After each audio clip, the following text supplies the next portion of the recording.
Hi everybody, I hope that you are having a good Sunday morning so far. I'm excited to be back and doing your Sunday school lesson this week. I hope that you guys were able to log in last week and listen to Teacher Jessica's story that she talked about in Israelites that we've been talking about for a few weeks now. I hope you guys are having a good November so far. Last time I was doing your lesson, it was the beginning, and now we're in the middle, and it just flew by so quickly, but it means that we are halfway to Thanksgiving already, and then after that, right around the corner is going to be Christmas, and then this year's going to be over. It's just crazy how fast it's gone by. I can't believe it. I feel like it was August yesterday. It's so crazy. So today our story is Idle Trouble. That's the name of the story, and we'll be talking again about the Israelites like we have been for a few months. And we'll also be talking about our sin. So as humans we sin, we commit sin. And then also how God is merciful and just in his ruling when we sin and what our punishments are. So the Bible verse for this week is 1 John 1:9. If we confess our sins, he is faithful and just and will forgive us our sin and purify us from all righteousness. So it's important to remember that God understands that we sin, and he always forgives us, and he is able to purify us from all of our unrighteousness, meaning that he is able to clear us of all of our sins, so we are made clean in God when we confess our sins to him. So it is an important day for the Israelites. Moses was telling them about the laws that God had given them as his very own people. Remember, this is after Moses was on Mount Sinai and God was telling him the laws. He came back down. Everyone listened carefully as Moses talked, and when he was finished, the people crawled out. The next morning, Moses again told God's laws to the people, and again they called out. Soon after this, God told Moses to come back up to the mountain. God wanted to write his laws on tablets of stone and give them to Moses. So Moses told his brother Aaron to look after the people while he was gone. When Moses got to the top of the mountain, God covered it with a cloud. So you're thinking, probably, that these tablets might be sounding a little familiar, and these laws that are God's laws are what we call the Ten Commandments. And usually when we talk about them, or when you see pictures of them, there are these big stone tablets. So that's what we're talking about, these tablets that Moses is writing his laws on. Those are the Ten Commandments. God covered the mountain with a cloud. To the Israelites down below, the top of the mountain looked like a huge fire because it just looked like it was smoke on top. Moses stayed on the mountaintop, hidden in the cloud for 40 days. That's a long time. It's over a month. The people waited and waited, and they waited and waited some more. But after a while, they thought that Moses was taking way too long. I mean, when they looked up to the mountain, it looked like there was smoke. They had no idea if he was even still alive or even up there. So, what did they do? Did the people pray? No. Did they think about God's laws? No. What do you think they did?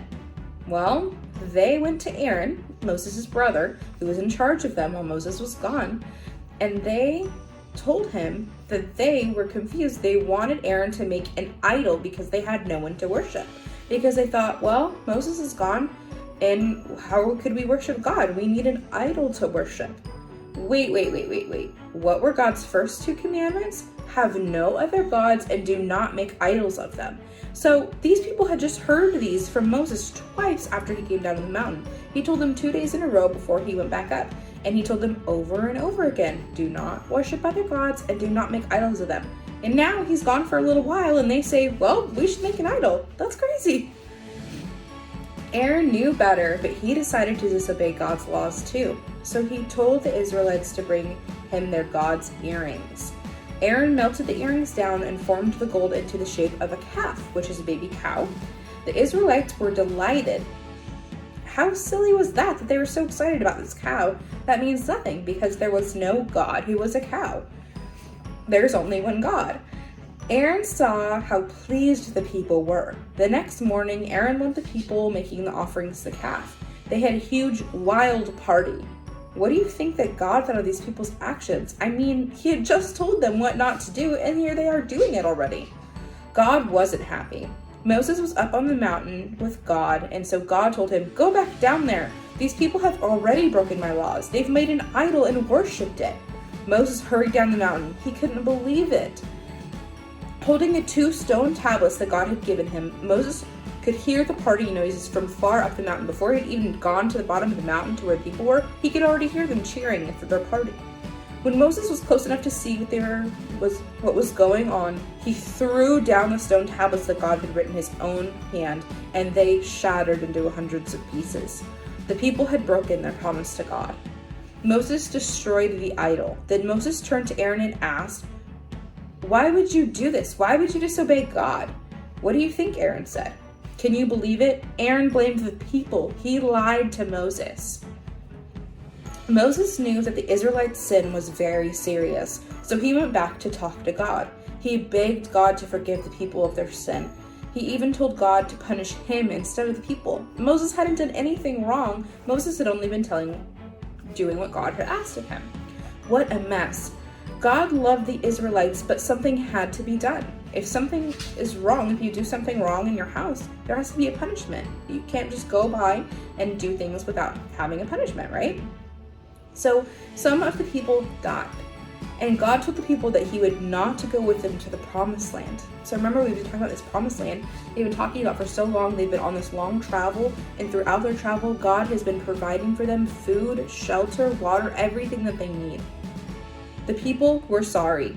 Moses prayed again, and he asked God if he could help them, if he could forgive them.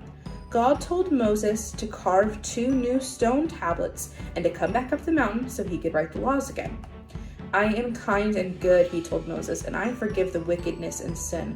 God told Moses that he would go with them to the promised land. Even though the people's sin had been great, God was merciful and forgiving. So even though they blatantly disobeyed God, even though they had just heard his laws, God said, "I forgive everyone. No matter what you do, I forgive you, and so I'll go with you." The Israelites didn't keep their promise to obey God's laws for very long at all. I mean, only 2 days later, essentially. But all of us act like that sometimes. We do wrong things even when we know what is right. We go to Sunday school or we listen to stories and we hear about the things that we should and shouldn't do, but sometimes we're really quick to go and do those things even though we just learned about them. God takes it serious when his people sin because he knows that sin will destroy us. But he is also merciful. Just like road signs that give us direction, God tells us what we can do when we sin. Remember, like our memory verse says, it's 1 John 1:9.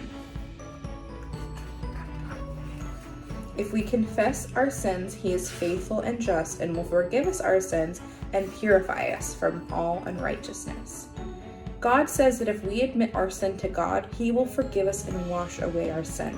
That is something that we can be thankful for. And remember, guys, that God doesn't have to wash away our sin. God doesn't have to forgive us.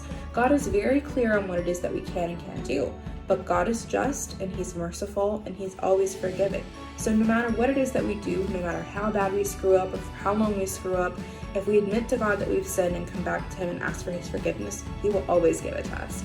That is something that I try and remember every single day, that no matter what happens, God is all forgiving. But we should always strive so that we don't have to ask for forgiveness. We should always attempt not to sin in any way possible. And it's important that when we do sin, that we address it. If you notice that you do something and you say, "Oh man, that was sin, that was not good," it's important that you ask God's forgiveness right away and you remember that that's a sin. So maybe you don't do it as much the next time, or maybe you don't do it again. I hope you guys have a great rest of your week, and I'll see you in the next couple of weeks. And I hope I'll be seeing you after Thanksgiving time. So I hope you guys have a great Thanksgiving, and hopefully you're able to celebrate and have some really great food. I'll talk to you later, guys.